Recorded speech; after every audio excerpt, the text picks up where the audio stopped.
seni, dudaklarını öpmemek bir yabancı gibi.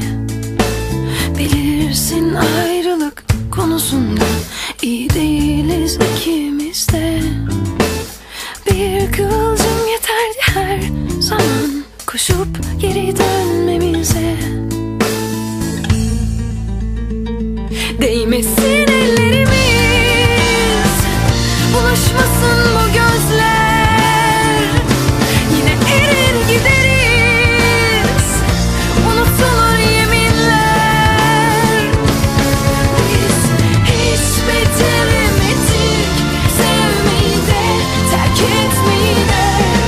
Aşk kokan dudakların karşısında direnmeyi de. Biz hiç beceremedik sevmeyi de, terk etmeyi de. Aşk dolu masalların karşısında direnmeyi de.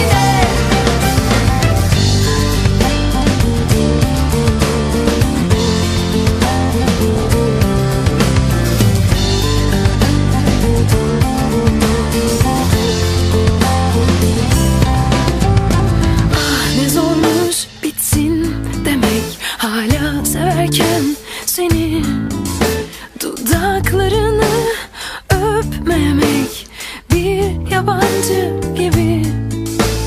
Bilirsin ayrılık konusunda iyi değiliz ikimiz de. Bir kıvılcım yeterdi her zaman koşup geri dönmemize. Değmesin ellerimiz, bulaşmasın bu gözler. Yine erir gideriz, unutulur yeminler. Biz hiç beceremedik sevmeyi de, terk etmeyi de. Aşk kokan dudakların karşısında direnmeyi de. Biz hiç beceremedik sevmeyi de, terk etmeyi de. Aşk dolu masalların karşısında direnmeyi de.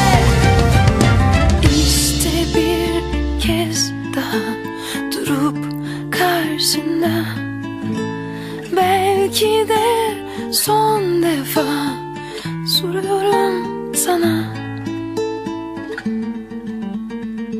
Bitti mi hikayemiz? Bu ne biçim son böyle? Değmez miydi sevgimiz savaşıp direnmeye? Değmesin ellerimiz, buluşmasın bu gözler. Yine erir gideriz, unutulur yeminler. Biz hiç beceremedik sevmeyi de, terk etmeyi de. Kendimize sahip çıkıp dünyayla yüzleşmeyi de. Biz hiç beceremedik sevmeyi de, terk etmeyi de. Korktuğumuz o gözlerin karşısında direnmeyi de.